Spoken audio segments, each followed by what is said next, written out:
Good morning students, how are you? Hope you are doing well in your home. Students, in last class we have discussed about kidney and structure of nephron. Nephron is the functional and structural unit of kidney.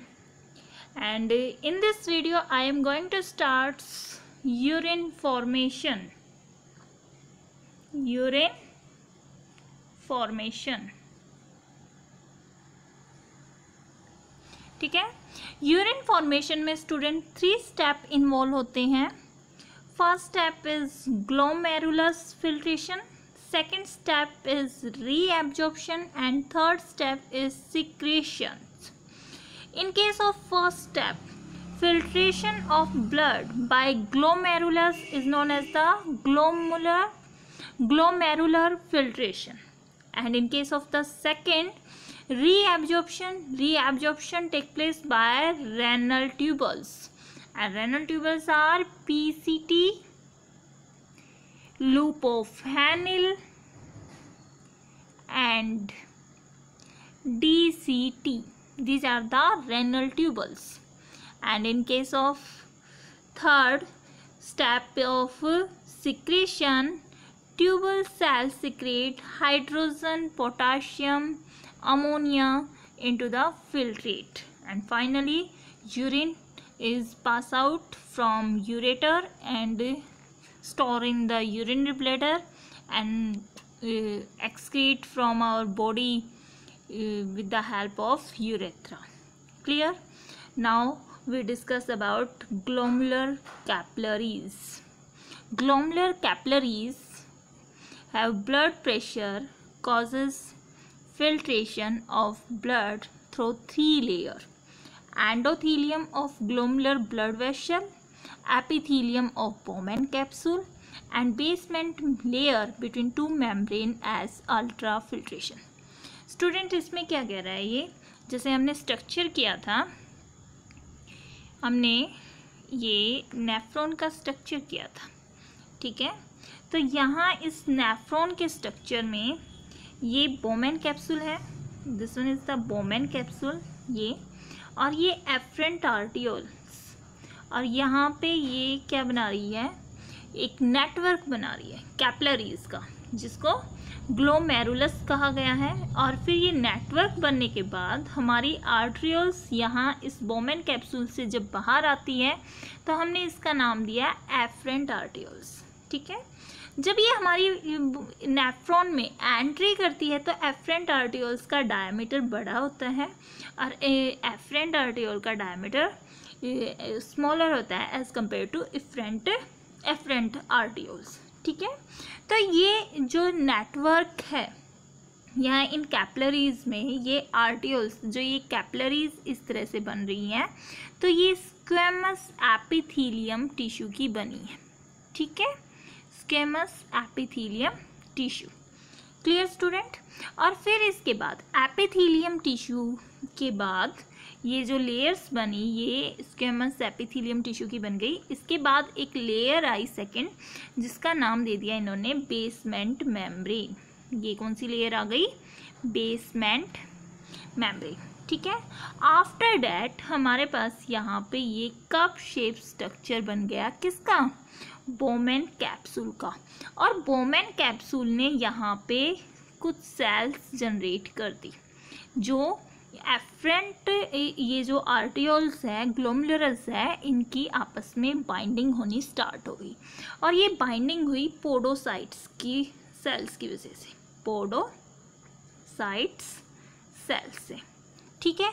और podocyte cells के और इनके बीच में कुछ space बच गया, उस space का नाम हमने दे दिया स्लिट पोर.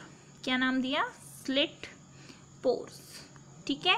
अब यहाँ से क्या हुआ? सिक्रेशन होना स्टार्ट हो गया. तो हमारे पास 3 टाइप्स की लेयर्स आ गई यहाँ पर. क्लियर स्टूडेंट्स, अब आपको समझ में आया कि ग्लोमेरुलर कैपिलरीज में 3 टाइप्स की लेयर्स आई, ठीक है. फर्स्ट लेयर कौन सी थी? एंडोथीलियम, ठीक है, जो बेसमेंट स्क्वेमस एपिथेलियम टिश्यू की बनी हुई है. फिर इसके बाद बोमेन कैप्सूल की कौन सी? पोडोसाइट सेल्स, और इन दोनों के बीच में बेसमेंट लेयर, ठीक है। ये तीनों सेल मिलकर क्या कर रही हैं, एक प्रेशर जनरेट कर रही हैं और वहाँ पर फिल्ट्रेशन, जो प्रेशर यहाँ पे जनरेट हुआ और उसकी वजह से जो फिल्ट्रेशन हुआ उसको बोल दिया इन्होंने अल्ट्रा फिल्ट्रेशन। अब हम इस अल्ट्रा फिल्ट्रेशन के बारे में पढ़ते हैं। अल्ट्रा फिल्ट्रेशन में क्या है student, this is a fine process and passive process. और ये पैसिव प्रोसेस बीपी के अंदर जो डिफरेंस क्रिएट हुआ ब्लड प्रेशर के अंदर, उसकी वजह से यहाँ पे पैसिवली प्रोसेस बन गई। मीन्स यहाँ पे डिफ्यूजन के थ्रू ये अल्ट्रा फिल्ट्रेशन हो जाएगा, ठीक है। और देयर आर द 3 प्रेशर, यहाँ पे 3 प्रेशर जनरेट होते हैं। पहले प्रेशर की अगर आप बात करें, that is the glomerular blood hydrostatic pressure, जिसका नाम क्या रखा गया, GBHP, और जो 60 mmHg प्रोड्यूस करता है, ठीक है। फिर इसके बाद आया ब्लड सेलोइड ऑस्मेटिक प्रेशर, जिसकी शॉर्ट फॉर्म है BCOP, और ये 30 mmHg क्रिएट होता है। ये बोमेन कैप्सूल के अंदर क्रिएट होता है। Then capsular hydrostatic pressure CHP, ये 20 mmHg प्रेजेंट होता है और ये ग्लोमेरुलस में प्रेजेंट होता है। ये प्रोटीन पास आउट नहीं कर पाता, ठीक है। जो फिल्ट्रेशन हुआ उसमें प्रोटीन पास आउट नहीं कर पाएगा।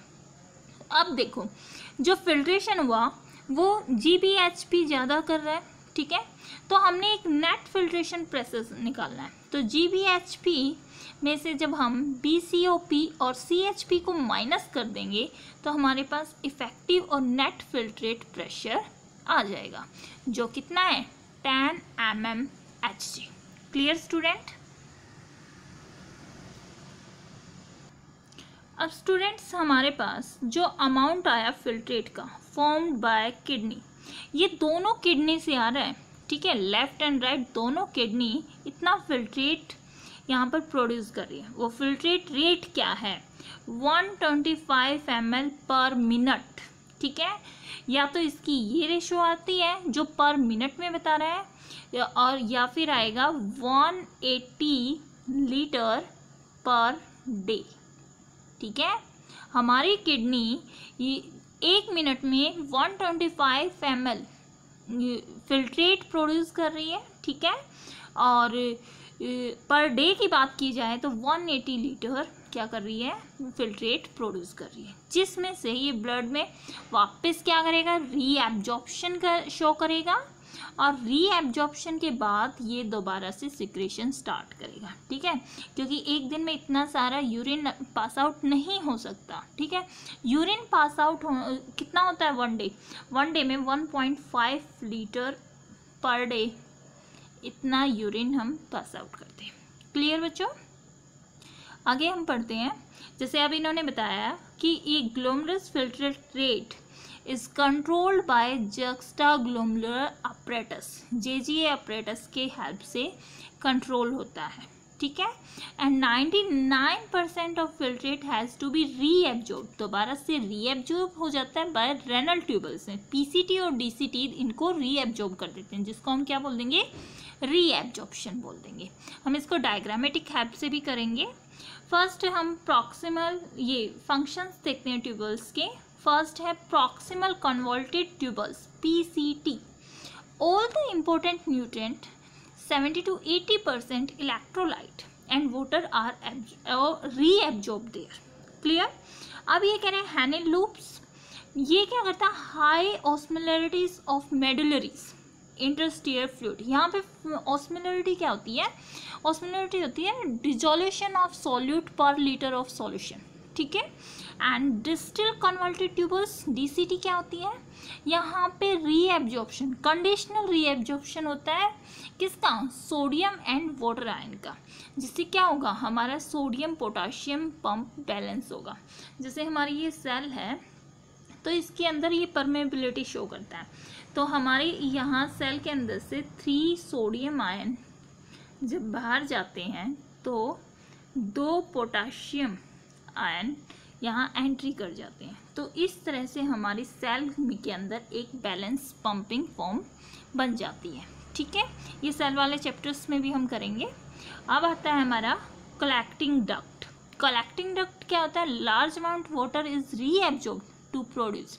ये बहुत सारा वाटर को रीएब्जॉर्ब करती है, वापस ब्लड की तरफ सप्लाई कर देती है और उससे क्या करेगी? ये सिर्फ कंसनट्रेटेड यूरिन बनाती है। Clear student? अब हम पढ़ते हैं mechanism of concentration of urine. Student, mechanism of concentration of urine. The flow of filtrate in two limbs of Hanel loop is in opposite direction to form counter current. Student देखो, loop of हैनेल एक downward direction में आ जाता है और फिर upper direction में जाता है इस तरह से। तो ये एक दूसरे के ऑपोजिट वर्क करता है, ठीक है। तो इस ऑपोजिट वर्क से यहाँ पे एक काउंटर करंट प्रेजेंट हो जाता है, प्रोड्यूस हो जाता है, जो क्या करता है? ये ऑस्मोलैरिटी को बढ़ा देता है toward the inner medullary interstitial स्टिटियम इन द इनर मेडुला। ये मेडुला के इनर पार्ट में होता है ये, और वहाँ पर ऑस्मोलैरिटी को बढ़ा देता है। मीन्स ये जो परमिएबिलिटी है सोडियम एंड पोटेशियम आयन की, उनको बढ़ा देता है, ठीक है। जो ये वाला पार्ट है इसका, ये क्या करता है? वाटर के लिए परमिएबल होता है, और ये वाला पार्ट वाटर के लिए इम्परमिएबल होता है, ठीक है।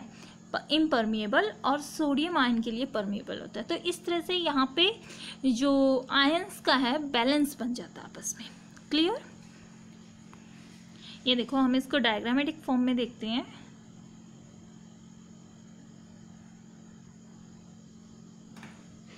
देखिए, ये प्रॉक्सिमल कन्वर्टेड ट्यूबल्स है। देखो, इससे मैं ये जो हमारा ये है बोमेन कैप्सूल, बोमेन कैप्सूल ने तो अल्ट्रा फिल्ट्रेशन कर दिया।